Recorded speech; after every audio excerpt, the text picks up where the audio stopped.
No final, a gente vai relembrar um pouco do que a gente foi falado aqui durante essa trilha aí, que é manejo do cultivo, né? Manejo o cultivo do milho aí, tá?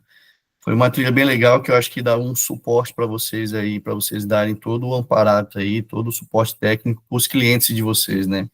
Vai estar aí acompanhando o dia a dia deles e também ajudando eles aí, né, no acompanhamento da lavoura, tá? Eu vou partilhar aqui.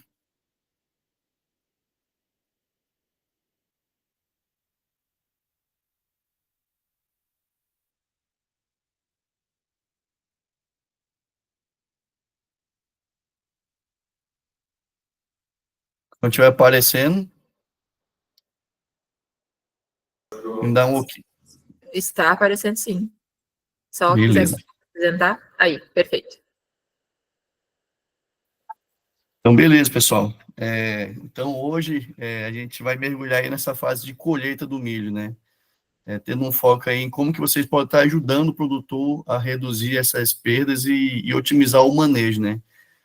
Porque a gente sabe que a colheita é um momento importante também, né? Então, assim, o que a gente precisa saber da colheita, né? Primeira coisa, a gente precisa identificar o momento certo que a gente precisa, que a gente vai colher, né? Qual que é o momento certo? E isso quem vai definir para a gente é o estágio fenológico do milho, né? Ou seja, o ponto de maturação. Então, a gente identificar o ponto certo de maturação, ele vai ser crucial porque ele afeta diretamente a qualidade e o rendimento, tá? O milho colhido muito cedo ou muito tarde pode resultar em perda significativa para o produtor, para a lavoura, tá? Por isso é fundamental a gente saber quando que o milho está pronto para ser colhido.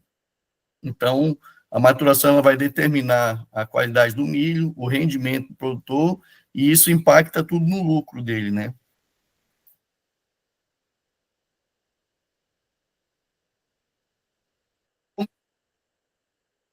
Maturação do nosso milho aí para saber se está no ponto de colher, se tem que esperar, né? Então, assim, são 3 pontos que a gente tem que ficar observando, né? Eu coloquei 2 aqui, depois eu vou falar o terceiro, que seria a cor da espiga, a textura do grão e a umidade. São esses 3 pontos aí que a gente tem que estar em observação para poder identificar o momento ideal, tá? Então, a cor da espiga, né? A espiga do milho ele vai começar a ficar amarelada e os cabelos da espiga, que são os estigmas, né? Eles vão se tornando meio amarronzados e secos, tá? Então, quando tiver desse jeito, é o sinal claro que o grão está atingindo o ponto de maturação. Ou seja, está no momento certo aí para a gente começar a monitorar a umidade para saber se pode estar colhendo ou não, tá? Então, aqui do lado, coloquei para vocês aqui um desenho, que seria mais ou menos uma evolução da cor da espiga, tá? Então, eu falo que quando o R1, a espiga está crescendo ainda, e quando ela atinge o tamanho ideal dela ali, ela fica com a palhada, fica com um verde intenso, né? Então, aí o grão ainda está se formando lá dentro, tá? Então, aqui em R3, mais ou menos, ela vai estar com a palhada bem verde, tá? Bem intensa. E aí, já no R4, ela começa a ficar meio verde-amarelo, tá? Começa a aparecer alguns pontos amarelos, e aí significa que é o início da maturação do milho, tá? Então, ali em R4, geralmente já vai começar o amarelecimento. E aí, já em R5, que os grãos já estão em processo de enchimento, a palhada já vai estar amarela, né? Mais amarela que verde, né? Você ainda vai encontrar alguns pontos verdes, mas ela vai estar mais amarelada. E aí em R6, a palhada vai estar totalmente amarela, que a gente fala até que é dourada, né? Os estigmas vão estar secos, né? Então, aqui quer dizer que o grão está próximo ao ponto de colheita. Por que próximo, César? Por quê? Porque a gente precisa monitorar a umidade também, tá? Não é só o milho apresentar essa palhada dourada, essa palhada totalmente amarela, que a gente já pode entrar colhendo, a gente tem que observar a umidade também. Então, também, outro ponto é a textura do grão, né? Quando o grão ele atinge uma fase de maturação, a textura passa a ser mais firme, e o grão ele fica dentado no topo, né? Então, é a fase que ocorre entre o estágio R5, por aí, né? Então, ele é crucial para determinar a melhora da colheita também. É um dos sinais que a gente tem que observar, porque o grão, a textura do grão também vai dizer muito da umidade para a gente, tá? Então, a gente precisa prestar bem atenção. Eu coloquei mais do grão aqui para a gente também dar uma olhada melhor. Então, tá aqui. O grão inicial ali, né? Isso aí é a evolução do grão. Como mostrei o desenho da evolução da palhada, essa é a evolução do grão, tá? Então, em R3, tá? O grão vai estar leitoso, né? Que vai estar com 100% ali do grão de amido, né? Então, ele vai ser aquele grão mole. Você vai apertar ele, você vai conseguir estourar ele facinho, vai sair um líquido. E aí, com o decorrer do tempo, ele vai começando a perder essa umidade e vai começando a endurecer também, né? Vai ficando mais farináceo, tá? Então, a gente fala, como vocês podem ver, uma linha no grão, essa linha aqui, é a linha do leite, tá? Então, a gente vai acompanhando ela também. Conforme o milho vai amadurecendo, a linha do leite vai diminuindo, até que fica maduro e a gente tem só um pretinho ali na base ali, tá? Vou explicar melhor aqui dos grãos. Então, tá aqui. Então, a gente tem os momentos do grão, que é o leitoso. O grão leitoso, ele vai acontecer em R3, tá, gente? Então, ele vai ter essa consistência leitosa aí. A umidade dele vai estar em torno de 80%, então ele vai estar muito úmido, tá? E quando você aperta ele, sai aquele líquido leitoso, tá? Por isso que a gente fala que é o estágio leitoso do grão, tá? Estágio pastoso, ele já vai estar acontecendo ali no R4, tá? A consistência, ela já não é mais aquela consistência leitosa, líquida, né? Ela já é uma consistência pastosa. Quando você apertar o grão, já não vai sair só líquido, vai sair uma pastinha, tá? Então, a umidade aqui vai estar em torno de 70%. Então, é o início da formação do amido, do milho, tá? Então, ele acontece aqui em R4. O farináceo, ele vai acontecer em R5, que é quando o grão já começa a ficar mais firme, que aquela linha do leite já está na metade do grão, ou seja, já tem aquela parte dura, né? Então, é um grão mais firme. A umidade dele vai estar em torno de 60% e é uma formação completa do amido, você já vai ter aquele amido mais formado ali, né? O farináceo duro, ele vai acontecer ainda é no estágio R5, saindo para o R6, tá? Então, a gente fala que é a transição do R5 para o R6, que a gente chamaria de R5.5, tá? Então, ele vai estar ali no farináceo duro, que é quando o grão começa a endurecer mesmo, você já vai ter um grão mais duro do que no farináceo, né? Então, a umidade aqui ele vai estar em torno de 35%, né? Que aí aqui já é um ponto ideal para silagem. Esse gráfico aqui, gente, é sobre silagem, tá? Depois nós vamos falar um pouco mais do momento certo da silagem, que é diferente do momento de grão, tá? Quando a gente está produzindo grão. Então, aqui no R5.5 ele vai estar farináceo duro, e aqui começa o ponto ideal da silagem. No duro, já é do R6 e em diante, né? Que aí só já começa a ficar totalmente duro, tá? Então, o grão fica completamente duro, a umidade vai de 18 a 25, tá? E o ponto ideal para a colheita do grão aí, que começa a querer ser o momento ideal para colher para grão, tá? Mas só que ele ainda está dentro para colheita para silagem, tá? Então, quanto à silagem, né? O ponto de colheita ideal para a silagem é quando a planta apresenta em torno de 33% a 35% de matéria seca, tá? Que seria ali metade da linha do leite formada. Então, quando tiver metade da linha, é porque essas linhas aqui desse desenho não está acompanhando, mas aqui ela já vai estar na metade da linha, tá? Aqui está um pouco acima, mas aqui, ó, metade da linha do leite. Aqui é o ponto ideal para a gente estar colhendo, tá? Nesse ponto, a planta ela vai apresentar passei sem querer, desculpa, gente.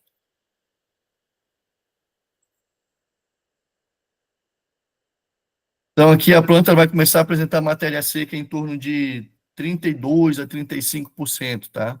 Então, ou seja, está pronto. Mas também a gente consegue colher antes isso aqui, tá? Por que que tem esses dois pontos, né? Tudo vai depender aí do que a gente vai estar utilizando para colher, né? A máquina que a gente vai estar utilizando. Quando a gente utiliza máquina autopropelidas, né, que é conhecida como automotrizes, a gente pode estar colhendo aí com um teor de matéria seca mais alto, né, que seria aqui no duro mesmo já, né.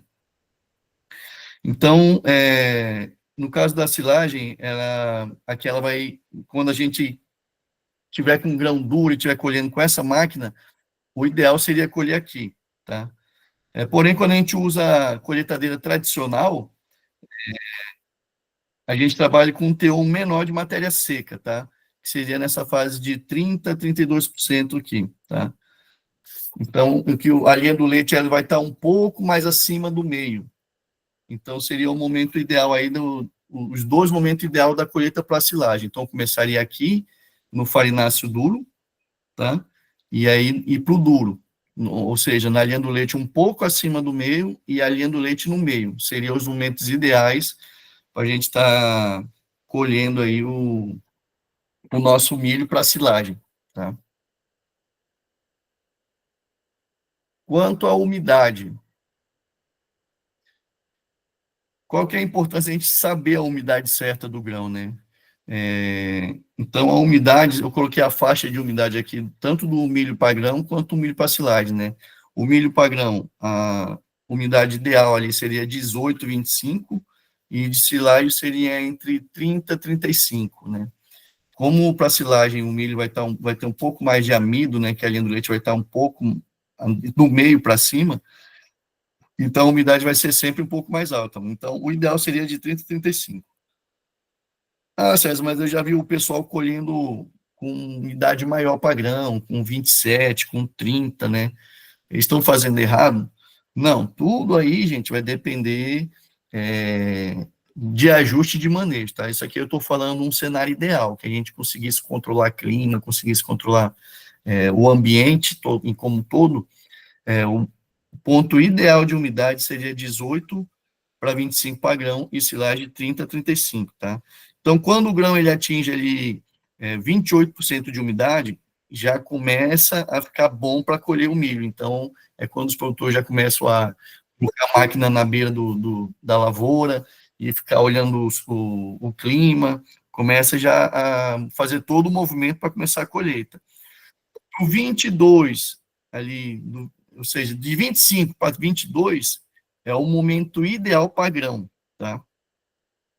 Então, e do 22 até 18, é o limite que a gente tem ali para estar colhendo grão. Abaixo de 18, a gente já começa a ter bastante risco de perda por quebra, tá? Porque o grão já vai ficando muito seco. Então, a gente pode fixar na cabeça que de 18 a 25 ali é o ideal.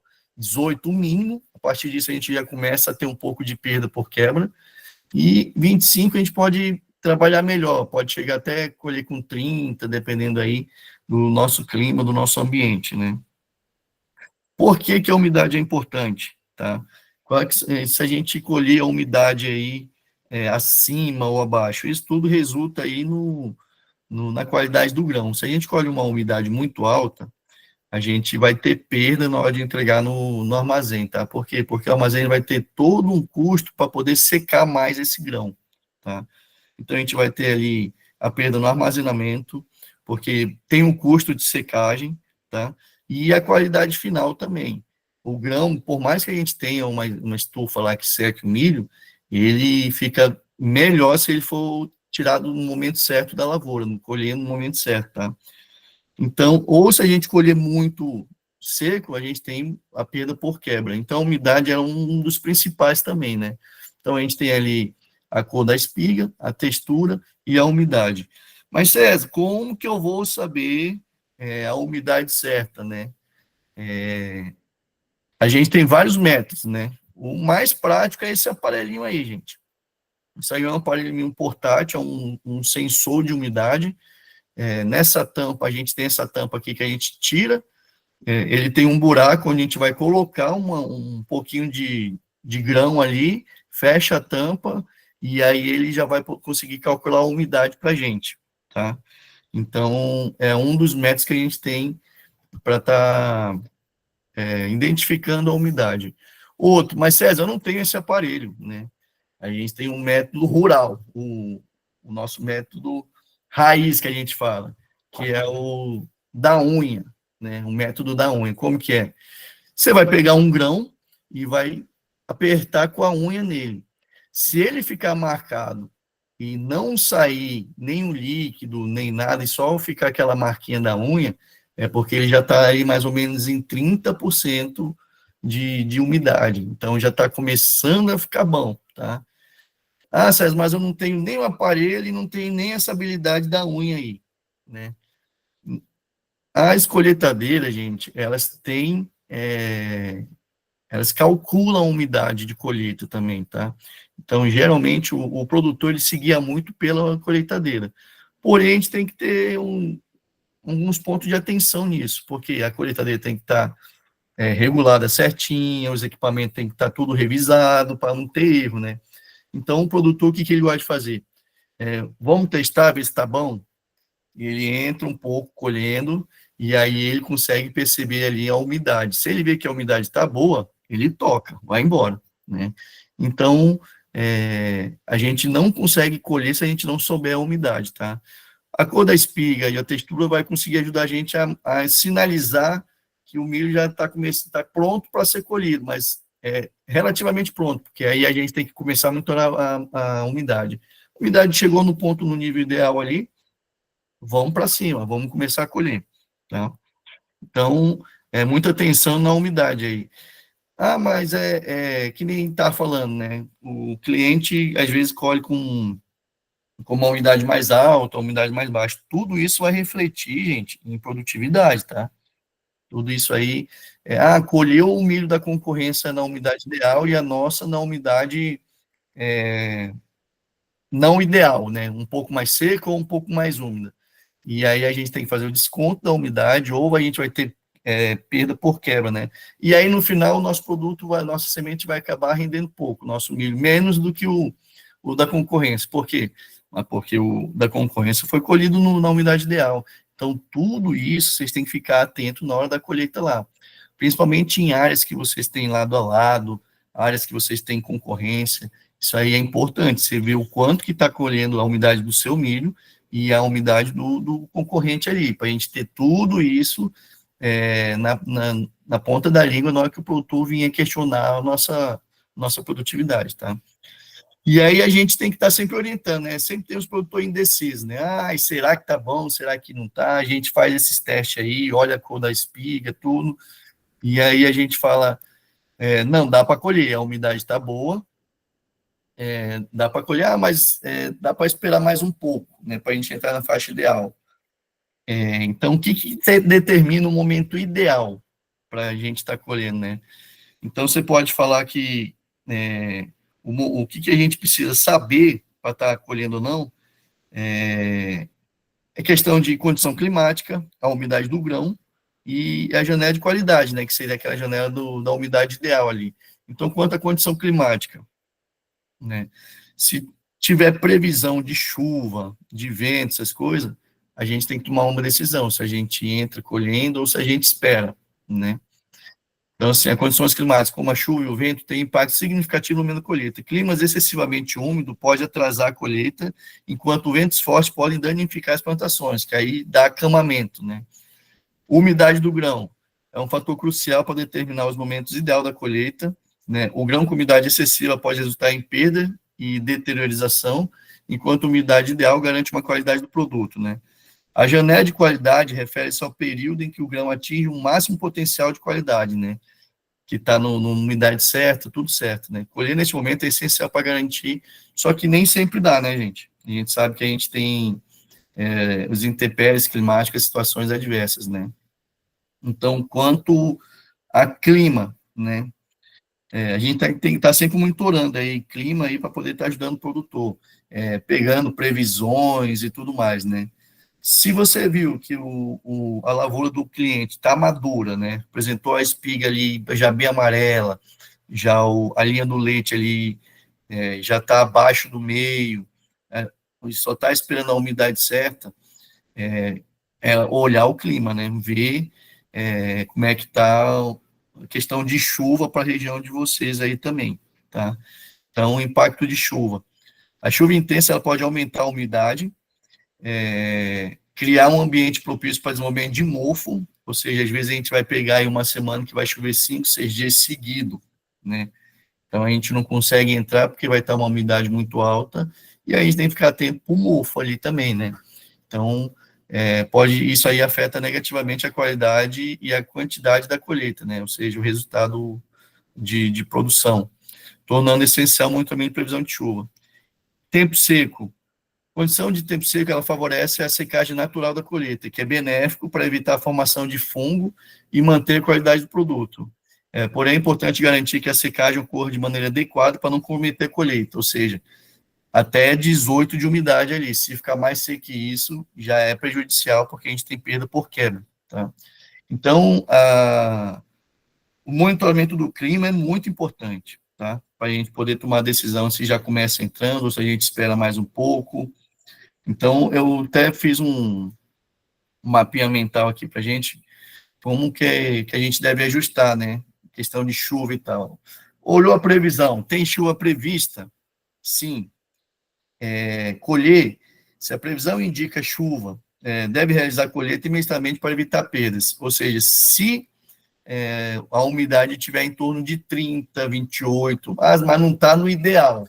Mas a gente viu que vai ter uns 5 dias de chuva, 3 dias de chuva. Tá? Isso aí vai aumentar a umidade. Então, se o grão estiver ali em torno de 28, 30, dá para colher já assim, tá? Para a gente poder não deixar a chuva prejudicar. Tem previsão? Não. Então, se a umidade está em 30 e 28, dá para esperar mais um pouco. Vamos esperar, não, pera, não precisa ter pressa. Vamos esperar o momento ideal da colheita para a gente ter melhor aproveitamento ali do milho, né? Então, se não tem previsão, aguarda o tempo seco para a colheita, e aí a gente reduz aí a perda no armazenamento, né? Quando a gente entrega no celular, não vai ter esse desconto. Quando a gente colher com 30, 28, por aí, eles dão aquele desconto da umidade. Então, se a gente tem condição de esperar, que não tem previsão nenhuma, vamos esperar. Vamos esperar esse de 28 cair aí para 25 e entrar no momento ideal de colheita, tá?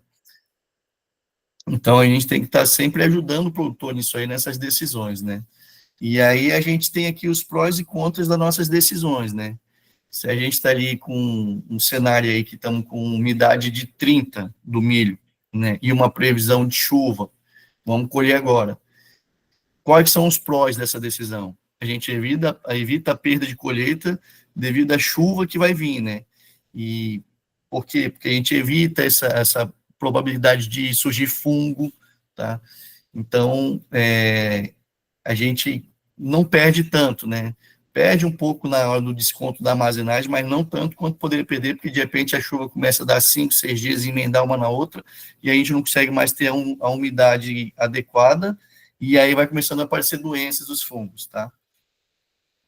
Os contra, da gente decidir de colher agora numa umidade alta ali, e com previsão de chuva, né?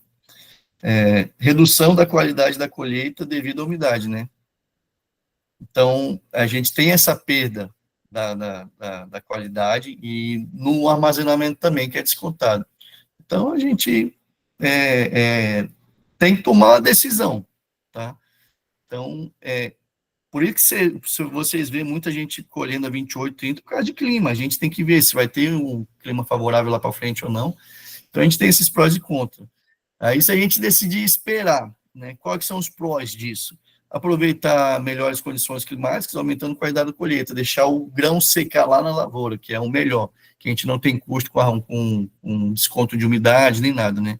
E o contra é o risco de perda total da colheita se a chuva ocorrer antes da colheita. Por exemplo, não tem previsão. E aí, não, deixa secar então. De repente, do nada, o clima vira.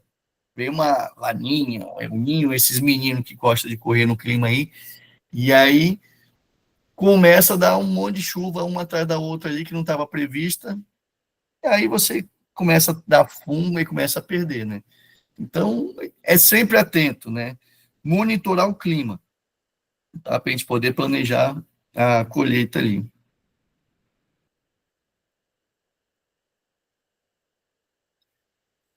E aí, a gente tomou as decisões certas, viu que o milho está pronto, né? Clima tá beleza, e a umidade está certa, vamos colher. Máquina para dentro.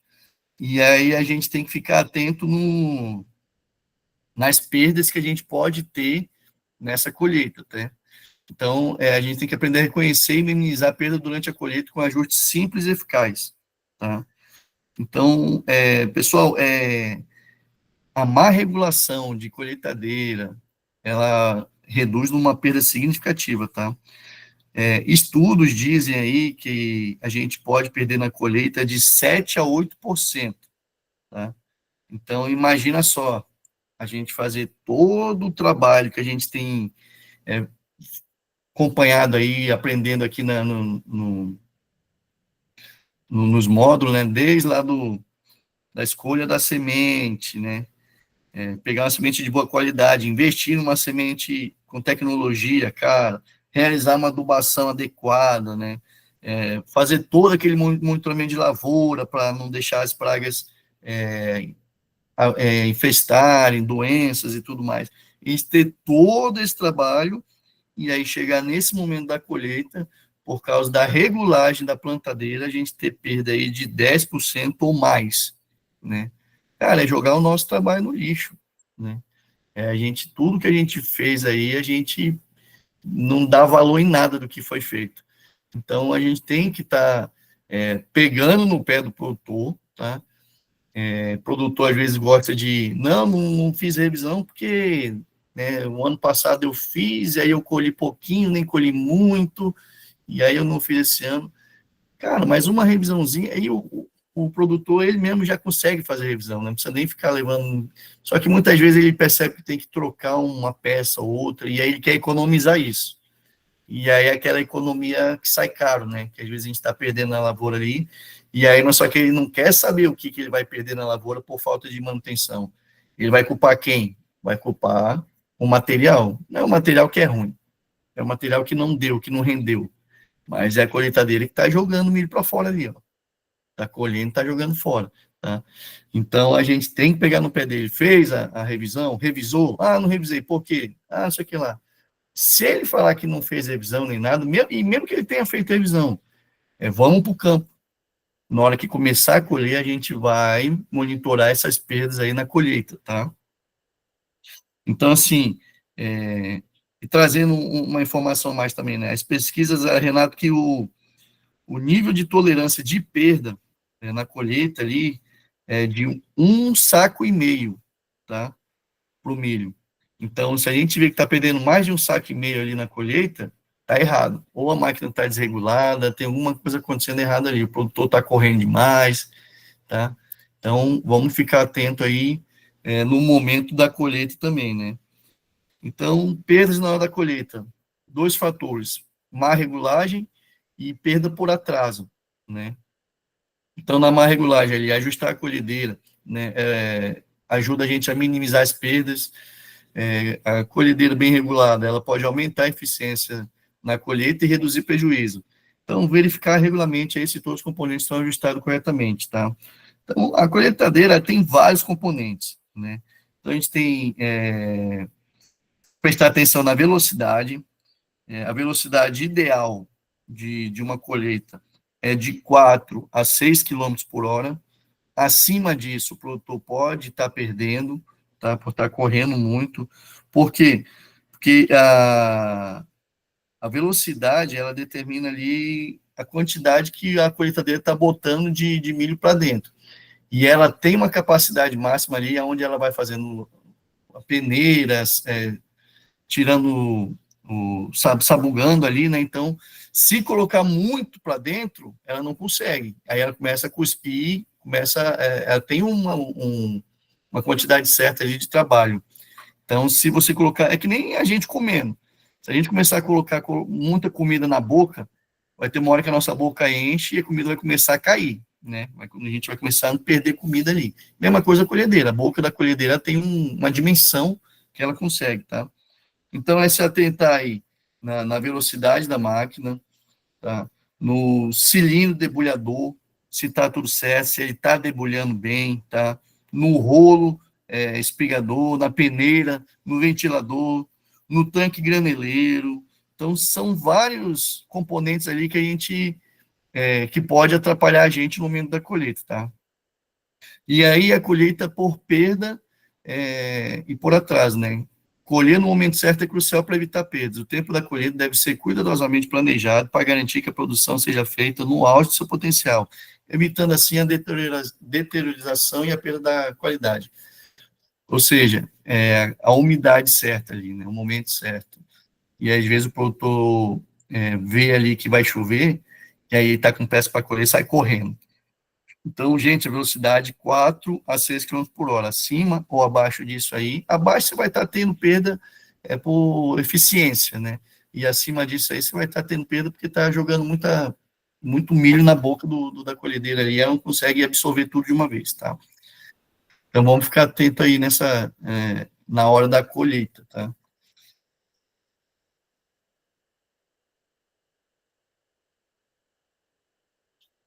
E aí a gente tem um método para calcular as perdas, tá? A gente está fazendo acompanhamento a campo aí. Aprender a quantificar a perda utilizando quadro diário conhecido como contagem de grãos perdidos, tá? Que é o que esse nosso amigo aqui do lado aqui está fazendo. Como que faz isso, Cezinho? Vamos lá. Fiz um passo a passo aqui para vocês, tá? Primeiro a gente vai fazer uma armação, tá? A armação ela pode ser de madeira. O ideal seria que nem aquelas batidas de pano, tá? Ter duas pontas de madeira ali e uma corda, um arame, qualquer coisa do tipo ali, tá? Porém, a largura, ela tem que ser da mesma largura da plataforma da colhedora, tá? Do comprimento. Ah, César, mas eu já vi gente fazendo diferente. Tem gente que... isso aí é o certo, tá? A gente pegar, medir a boca da colhedeira ali, né? A plataforma ali na frente ali que sai colhendo, da colhedora, e aí, com essa largura, a gente fazer essa nossa armação aí, né? E aí a gente pega aí, por exemplo, aqui no 2, aqui, cálculo da área de armação, né? Multiplicar a largura do comprimento, a nossa largura a gente usou 4 metros, que é mais ou menos de uma colhedora, né? E o comprimento, que seria a parte aqui, largura aqui e comprimento aqui, tá na vertical, seria de meio metro, tá? Então, por que a gente tem que ter essas medidas? Para a gente poder calcular a área. Seria essa área aqui que a gente vai estar jogando essa armação.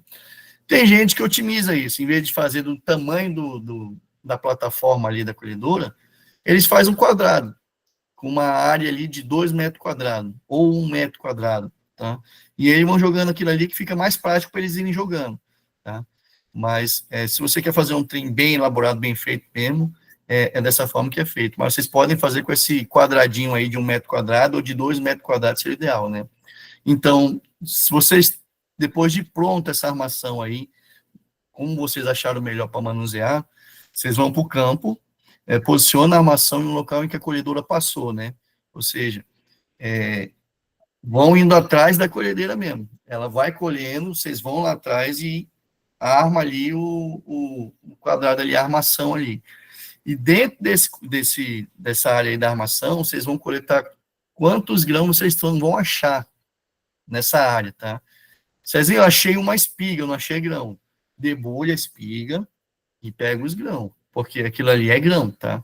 Se tem muita espiga solta no campo, é porque não está debulhando direito. E aí você tem que chamar o operador e falar, ops, não está debulhando, tá muito espiga. E aí ele vai dar uma regulada ali. Por quê? Porque A debulhadora, ela é ajustável de acordo com a umidade, tá? Se a umidade está muito alta, ele aperta um pouco mais ali. Se está muito baixa a umidade, está muito seco, ele já aumenta, porque muito apertado vai triturar ali, vai quebrar os grãos. Então, eles regulam ali. Então, às vezes, a regulagem foge um pouco ali e acaba vocês encontrando muita espiga no chão, tá? Então, tem que alertar ali na hora o operador para ele parar e fazer uma regulagem de novo, tá? Então, achou todos os grãos que você achou nessa área, coleta, e a gente vai pesar. Alguma pergunta? Alguém entrou? É o pessoal que está entrando. Tá.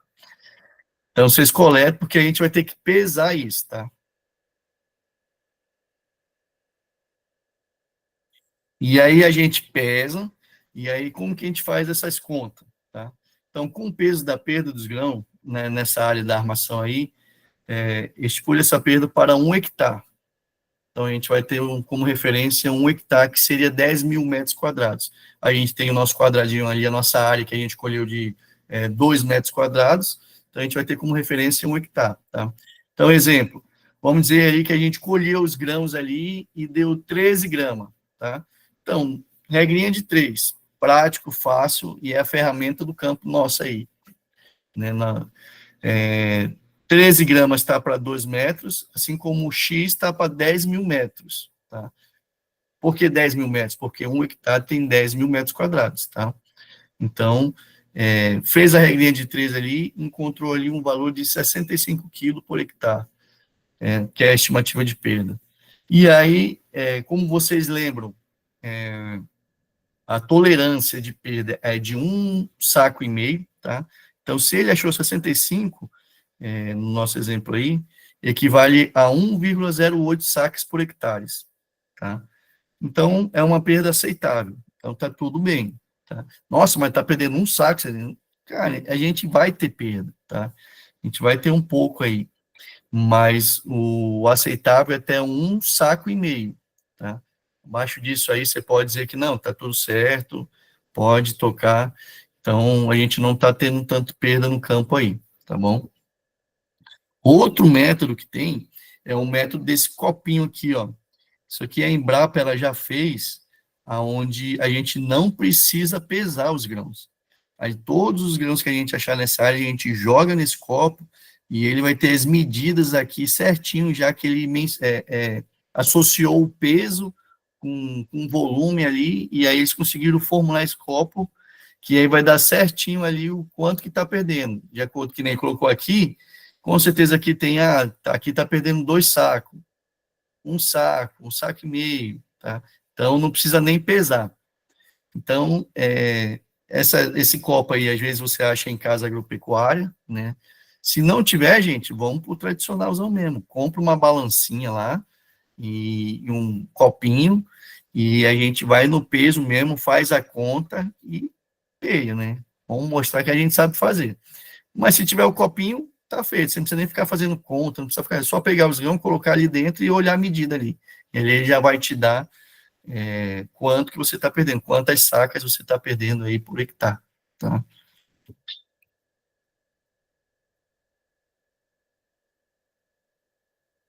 Então, transformando o resultado em venda. Então, na colheita, gente, esses pontos aí são os principais que a gente tem que observar.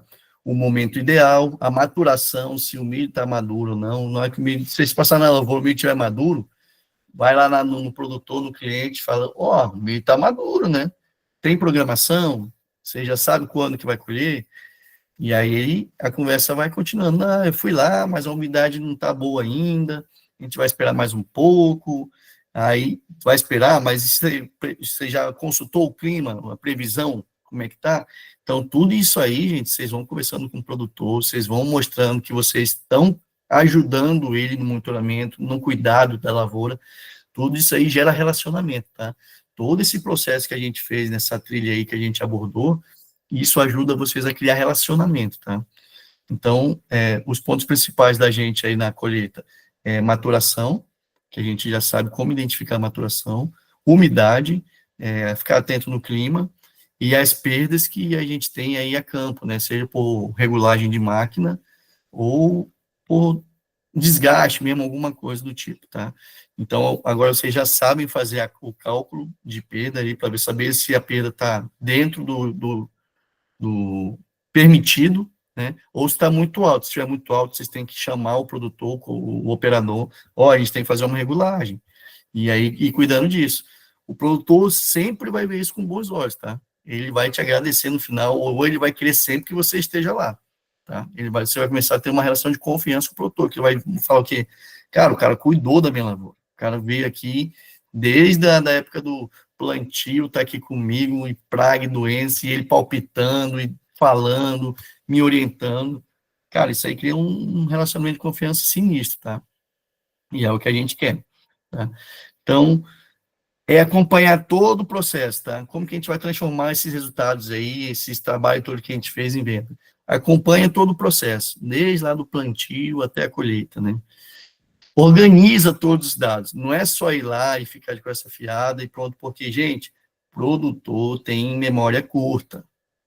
A gente tem memória curta. A gente está ali falando, não, tá tudo bem e tal, ou não, ó, tem esse problema, tem esse, e aí chega no final, ainda mais se deu BO. Se deu BO, o produtor, ele reseta tudo que ele viveu ali, que ele passou, e ele fala que a culpa é do material. Só isso que ele sabe fazer, entendeu? Ele vai jogar a culpa em alguém, ele quer achar alguém que é o culpado. Ele não vai lembrar que foi ele que deixou a lagarta infestar, que o percevejo ele esqueceu da aplicação ou passou demais e a pressão foi muito alta, ele vai esquecer disso, tá? Então, organiza os dados, cada visita, né? E a visita, gente, uma vez na semana. Vocês não precisam estar 3 vezes na semana lá no produtor, não. Uma vez na semana, tá? Foi lá na segunda, segunda que vem volta, né? Por quê? Porque eu sei que vocês têm uma carteira de clientes. Então, durante um dia, para vocês fazerem uma visita bem feita, é 4 clientes, 5 clientes aí, tá? Então, foi na semana, registra, cara. Chega, pega o bloquinho, a nossa principal ferramenta é caneta e bloquinho. Anota tudo, chega em casa, passa por um caderno, dia tal, né? Fui na fazenda do fulano, o milho estava no estágio V tanto, monitorei praga, não tinha praga, ou tinha, achei presença de praga, falei para o produtor tudo. Então, vai organizando esses dados. E foto, gente, foto, tira foto, vai lá, tira foto, anexa no relatório, tá? Mas, César, esse relatório aí eu tenho que ficar enviando para o produtor? Eu envio, tá? Eu envio. Tem meus consultores aí que eu faço a visita, e aí eu peço para eles estar sempre enviando o relatório. E aí, como é o meu primeiro ano com eles, eu tenho feito esse relatório junto com eles aí, tá? Então, é legal você enviar por mensagem, porque vai estar registrado.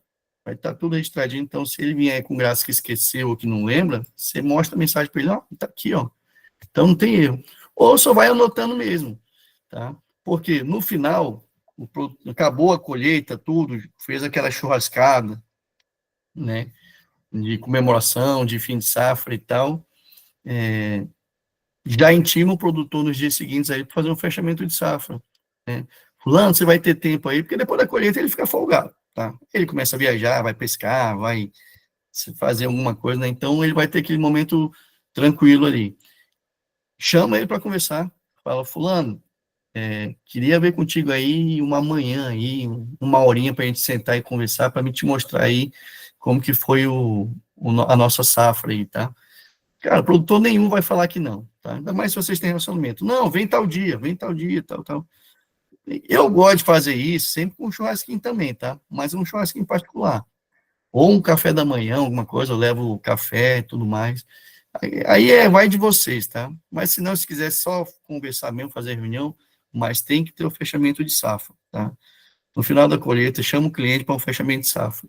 É ali que você vai mostrar o relatório que você fez durante todo o ciclo da cultura ali, todo o monitoramento que você fez, que você avisou ele, que você esqueceu de avisar às vezes, mas que percebeu, tá? E esse relatório não é só da nossa área, não, gente, é da área do produtor. Para a gente mostrar, por exemplo, ó, no pendoamento do nosso milho faltou chuva, mas eu vi que o que foi plantado mais cedo lá, que é da concorrência, ele não teve esse problema. Então, às vezes, essa diferença, porque vocês já vão ter o resultado também de colheita, tá? Vocês vão ter quanto que o nosso produziu, quanto que o concorrente produziu. Então, é aquele momento que vocês têm que discutir o porquê, né? Por que que o nosso produziu mais, produziu menos, essas coisas. Ou nós produzimos menos mais, então, ó, foi por causa disso aqui, ó. O pendoamento não choveu. E como você plantou uma semana mais cedo, uma semana antes estava chovendo. Ó, eu vim aqui na lavoura, a umidade estava alta, tinha chovido naquela semana, choveu tudo. Então, choveu no momento certo para a concorrência. E para o nosso não choveu. Então, ele teve um pouco mais de dificuldade ali naquele momento, que é essencial para produzir. Então, vão relatando isso, vocês vão ter todos esses dados. Por quê? Porque vocês acompanharam. Ó, você lembra que eu te falei que estava infestado de largado, você esperou ainda mais uns tantos dias para aplicar, se demorou a aplicação? Isso afeta também no resultado e tudo mais e tal. Né? Então, fechamento de safra. Vocês vão apresentar o que foi feito e o que não foi feito, e é o momento de vocês valorizar o serviço de vocês com ele, tá? E aí ele vai ver que você acompanhou, né? Ele vai ver que tem um parceiro do lado dele. Vai falar, cara, que bom ter um cara assim. Isso é um diferencial, gente. Isso aí é pouca gente que faz, tá? Mas é uma maneira de vocês cativar o cliente ali. E a conta do ROI. Eu não sei se vocês sabem o que é o ROI, tá? Mas é mostrar para ele o quanto que ele ganhou investindo na nossa semente. O ROI, ele é o retorno sobre o investimento. Eu botei aqui a fórmula do ROI. Ficou bem embaçado. Nossa, ficou muito embaçado. Até tirei o óculos aqui para ver agora, mas está embaçado mesmo.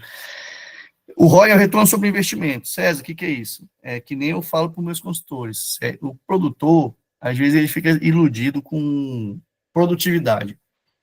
Ah, mas eu plantei o Brevante ali, deu 115 sacos. E o Coronel deu 90 sacos. O Brevante é melhor. Será que é melhor? Né? E aí o produtor não faz a conta, às vezes, eles vão pelo visual, pela produtividade. E aí que vocês têm que pegar ele no laço e já mostrar. Então, no fechamento, vocês podem apresentar isso para ele, porque vocês vão ter o resultado do vizinho, vocês vão ter o resultado do concorrente, aliás, do concorrente, o resultado de vocês, e aí vocês conseguem calcular. Como que faz? Vocês têm que ter uma informação do produtor, né? Você já vendeu o milho? Vendi. Você vendeu a quanto? Vendi a 50, tá? Então, só para a gente ter, se vocês conseguirem me acompanhar, eu vou falando, e se vocês quiserem ir escrevendo para ir fazendo o cálculo junto. Vamos supor que o Brevante colheu 115 sacos. E ele vendeu o saco a 50, tá? Então, ele teve ali um lucro bruto, né, de 5.750, tá? Então, a gente faz agora o ROI, com esse dado a gente calcula o ROI, consegue calcular.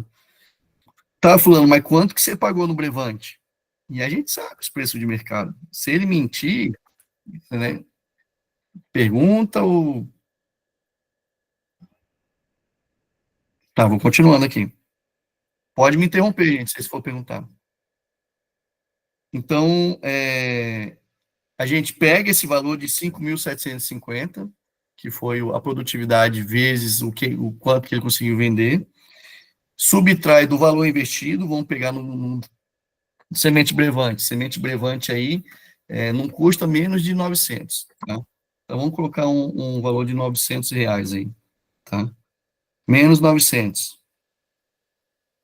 Dividido de novo por 900, que é o custo, tá?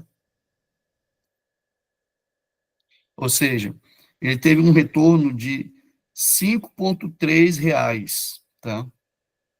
A cada real investido. Então, desses 900, ele teve um retorno aí de 4.850 mil, tá? Líquido.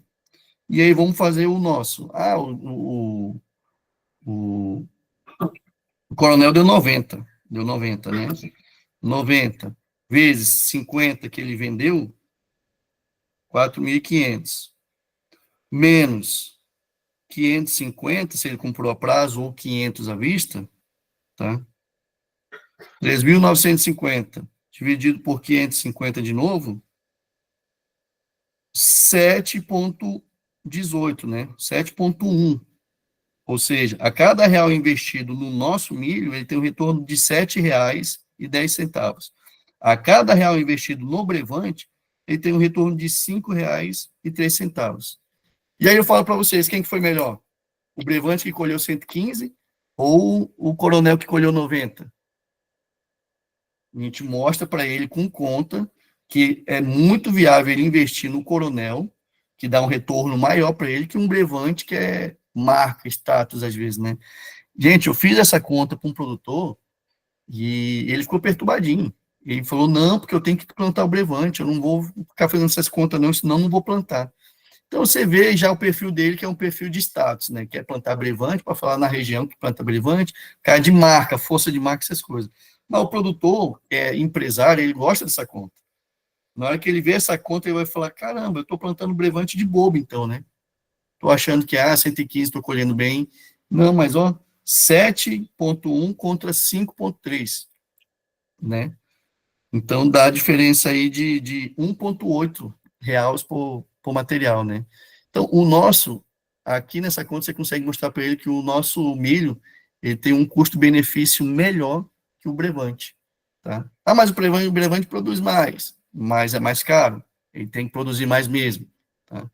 Então, é legal fazer esse ROI com o produtor, e é aqui que você pega ele, que ele começa a olhar diferente para o nosso milho e para o investimento que ele faz, tá?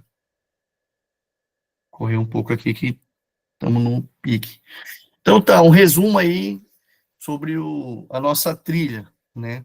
Então a gente fez aí uma trilha sobre o manejo da cultura do milho, monitoramento da cultura do milho, né? A gente começou ali desde a análise da região para plantio, analisando regime de chuva, solo, fertilidade, sistema de plantio, escolha da semente, de acordo com o que a gente quer produzir, né? Qual a região que a gente está, qual que é a semente que é mais adaptável, né? Então, a importância aí do uso de semente de qualidade também, né? A entrega, né? Acompanhar a entrega para certificar que entregou certinho, que o milho está apto para um plantio bacana, tá? Fase fenológica, as importâncias de conhecer as fases fenológicas do milho, que é a identificação de cada fase, que vai ajudar a gente no monitoramento de praga, tá? Monitoramento de praga e doença, que ajuda a gente a reduzir a perda por danos, né, que elas causam. O cuidado na colheita, que é onde também a gente tem que ficar atento para não ter perda, né, de desempenho ali. E a gente viu aí, por final, como que a gente transforma tudo isso em resultado em venda. Gente, vocês fazendo tudo isso, fazendo ROI, mostrando isso aí para os caras, acompanhando, e aí você cria valor no teu serviço, e o custo-benefício da nossa semente vocês conseguem mostrar para ele, que nem a gente fez com o ROI ali. Então, no ano que vem, ou já na próximo planejamento de safrinha que ele for fazer, ele vai lembrar de você com certeza. Ele vai falar, cara, eu tenho que comprar do fulano, porque ele me ajuda muito, tá? Mas Brevante produz mais. Você já mostrou para ele que o custo-benefício não é tão bom assim, tá? Então, não, você já desmistifica um monte de coisa. Então, não vou, Brevante, caralho, o cara nem vem aqui, o cara vem, tira o pedido e vai embora, né? Os meninos da Produce, não, os meninos estão aqui, ó, acompanhou, fizeram o fechamento de safra, né? Então, aprendi muito com eles ano passado, né? A gente também vai aprendendo com o produtor. Então, a gente consegue transformar tudo isso em venda, né? Por quê? Porque eu falo que a gente cria uma relação, um tripé, né? Que é uma relação de confiança, tá? Serviço e resultado. Ou seja, quando você teve a abertura do produtor, ele confiou em você. Então, é uma relação de confiança. Está confiando em você. Você apresentou o serviço para ele, né? E esse serviço gerou resultado, o tripé está armado. Aí, meu amigo, essa relação de confiança aumenta mais ainda, né? Aí vocês ficam mais, aí o cara vai começar a pedir, você vai começar a virar consultor dele, ele vai começar a querer ligar para vocês, o fulano, falar, aconteceu isso, o que você acha que eu tenho que fazer? Fulano, entendeu? A relação de confiança vai lá em cima, então, às vezes você tem melhor abertura com ele, já começa a sentar melhor, ele começa na negociação, ele já começa a abrir o preço de venda do concorrente para você, mas o Decalb está tanto, o Forcid está tanto. E aí essas informações é importante para a gente ir trabalhando nossa estratégia também no mercado, tá, gente? E aí vocês vão trazendo para a gente. Pessoal, era isso que eu tinha para vocês. Espero que vocês tenham aproveitado bastante a trilha. Foi uma trilha, eu digo que bem técnica, né? Onde a gente aprendeu a fazer monitoramento, fazer acompanhamento e gerar tudo isso em venda, né? Se tiver dúvida, um complemento, qualquer coisa, olha, no ponto, hein? Muito bom, Cezinha, muito bom. Pessoal, fiquem aqui com anúncio para fazer para vocês, tá? Não saiam, se tiverem alguma pergunta, fiquem à vontade, aí eu vou fazer um anúncio para vocês.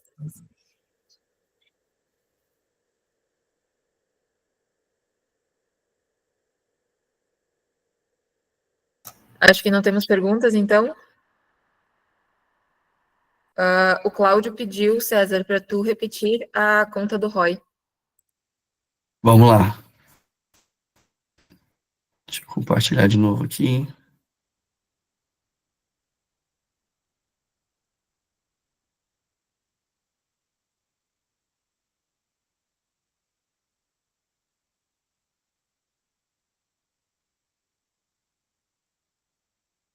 Aqui, Cláudio. O ROI, você vai pegar, primeiramente, é o ganho obtido. O que é o ganho obtido? É o quanto que ele colheu, tá? Que nem eu coloquei no exemplo ali.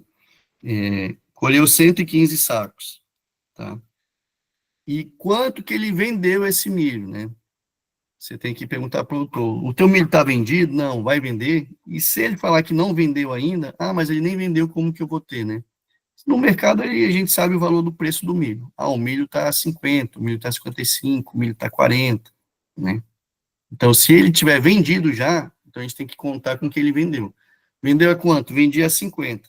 Então, você vai pegar a produtividade de 115, ficar por 50, tá? Que foi o que ele vendeu. Esse valor vai ser o valor de 5.750. É o ganho obtido que ele teve, tá? E aí você vai subtrair pelo valor investido. O que é o valor investido?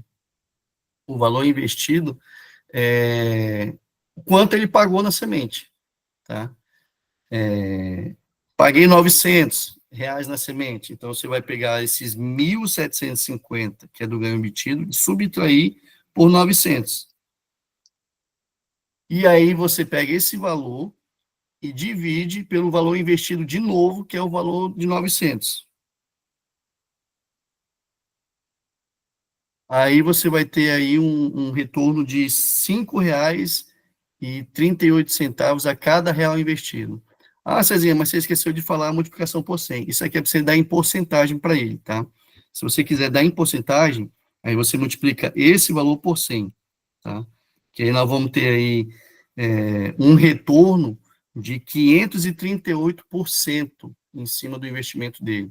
Ou seja, dos R$ 900 que ele investiu, ele tem um retorno de 538%, tá? Não, achei mais fácil falar em reais mesmo, Cezinho. Então, nem multiplica, termina aqui, que aí vai dar um valor de 5,3. E aí a gente fala que a cada real investido, retornou para ele 5,3, tá? Reais. Alguma dúvida, Cláudio? Opa, bom dia. Não, obrigado pela explicação novamente aí. Não, essa conta ela é interessante, sim. Eu tenho um cliente que ele já falou para mim que a questão de retorno de custo-benefício do Coronel em relação a muita coisa que ele compra dentro da fazenda é bem interessante, sem falar na qualidade de grão, né? Exatamente, Obrigado. Cláudio. Aqui na nossa região também a gente bateu muito em cima do ROI aqui, e foi que a gente conseguiu convencer bastante negociação, né? Converter bastante negociação. Então, é bem interessante. E tem gente que não faz, Cláudio. Tem produtor que não faz, cara, que só fica olhando produtividade. Colheu 115. Não, o Brevante é melhor que o Coronel, ó. Colheu 115, o Coronel colheu 90. E aí a gente faz a conta e vê que não. que, na Safra verdade, o passada, na coronel tem o safra, melhor custo-benefício. na safra passada, nesse mesmo cliente, a gente teve uma área de 100 hectares, foi colhido um pouquinho depois de um agroséries, o agroséries deu 162 e o nosso deu 151. Putz, Aí nessa conta aí a gente ganhou bem, bastante longe dele. mata no ninho, né? É o Pois é. custo-benefício, gente. E aí, claro, Cláudio, que nem eu falei, vai ter produtor que gosta de status, cara. Tem produtor que ele vê Sim. essa conta e mesmo assim, não, eu vou comprar Brevante, vou comprar AgroSéries. Por quê? Porque ele quer status. Às vezes até, uma coisa que é engraçada, gente, às vezes até a pescaria que aquelas empresas prometeram para ele está comprando por causa daquilo. Ele vai ter condição de comprar a pescaria para ele, no particular, porque ele vai ter um ganho maior, só que ele prefere pagar mais caro porque ele quer ir naquela pescaria da Brevante, quer ir naquela pescaria do... É engraçado essas coisas, então são coisas que existem no nosso mundo aí. Coisa do emocional mesmo. Não, mas obrigado, Exato. César. Regis Barbosa, Opa, bom dia para todos aí, tudo beleza, César? bom demais, É Regis. sempre interessante levar para a mesa do produtor essa questão do ROI de produtividade, até mesmo para a gente comprovar para ele aí o custo-benefício dos nossos materiais. Outra coisa também que a gente poderia citar nessa questão, de repente, em uma situação ali onde o produtor, de acordo com a recomendação de semeadura, precisou também adensar mais, investir mais uma população de plantas do concorrente acima do que o nosso. Então, além do nosso ROI aí de custo-benefício a ser apresentado dos nossos materiais, de repente, se a gente ficar atento, a gente fica de olho qual que é a população de plantas que o produtor usou ali no concorrente. Se tiver maior do que o nosso, é mais vantagem ainda para a gente. Positivo, Regis, bem colocado, exatamente. Que às vezes ele não colocou um saco só para 1 hectare, né? Colocou um saco e meio, 2 sacos. E aí tudo isso vai depender. E é tudo isso que a gente tem que colocar na conta, né? Tudo isso que a gente tem que pôr na conta para melhorar aí a visibilidade do produtor, do que ele está tendo aí de retorno. Perfeito, César. Obrigado, Cláudio. Obrigado, Regis, por participarem. E, pessoal, hoje é a nossa última Uniproduce. Esse é o comunicado que eu tenho para fazer para vocês. Com dor no coração, a gente vai dar uma pausa nos nossos treinamentos, tá? Vocês sabem o quanto eu me dediquei, quanto eu amo fazer isso aqui com vocês. Esperamos que essa pausa seja momentânea, que seja curta, e que logo a gente possa retornar aqui com vocês todas as quintas-feiras, ou talvez em um novo formato, em outro dia, em outro horário, mas não está acabando, tá? Ela está dando uma pausa. E nesse formato será a nossa última Uniproduce de hoje. Então, em nome da Produce, em nome de toda a equipe interna aqui, e principalmente em nome da Andressa, que esteve aí há mais de um ano à frente junto com vocês, eu gostaria de agradecer vocês que sempre estiveram presentes aqui comigo, vocês que sempre fizeram perguntas, vocês que sempre interagiram, que participaram. Tenho certeza que eu vou sentir muita saudade de vocês nesse período que a gente vai estar fora da Uniproduce, e com toda certeza eu quero manter contato com vocês, tá? Então, agradecer mais uma vez de coração e contem sempre com a gente. Sim, queria agradecer você também, acho que em nome dos meninos tudo aí, que se toda semana você tinha um cuidado de trazer um conteúdo, né, para a gente, um conteúdo de qualidade, procurava os profissionais no mercado aí para vir falar com a gente, né? Então, não é fácil esse trabalho, não é fácil a gente ficar correndo atrás de profissionais para estar dando tempo aqui para estar explicando as coisas para a gente. Eu sei o quanto é difícil, né? Eu sei quanto que você se empenhava nisso aí, e agradecer. Espero que volte aí, mas deixando um adendo para o pessoal, vai estar gravado, né? Ainda está gravado as Uniproduce que teve, né? Então, pessoal, não vai ter mais qualquer dúvida, vocês podem, tem muitas Uniproduces aí que são top, tem de vendas ali, que eu estava assistindo até semana passada, tem muita Uniproduce muito boa, fertilidade de solo, Então, é um material que vocês têm aí, muito bom, e que a Andressa preparou com muito carinho para a gente durante todo esse tempo aí. Obrigado, Andressa. Muito obrigada pelas palavras, César. É isso aí, tanto na nossa plataforma de treinamento, tá? Quanto no YouTube da Produce. Vocês encontram todas as aulas da Uniproduce. A gente sempre buscou trazer para vocês profissionais que fossem exemplo em suas áreas, que trouxessem conteúdos relevantes e que fizessem diferença no campo para cada um de vocês. Então, minha gratidão fica aqui e vocês têm meu contato e a gente se encontra por aí. Até mais e é um até logo, tá? Não é um adeus. Beijo, gente. Tenham um ótimo fim de semana. Obrigado para vocês também. Um abraço a todos aí, bom dia.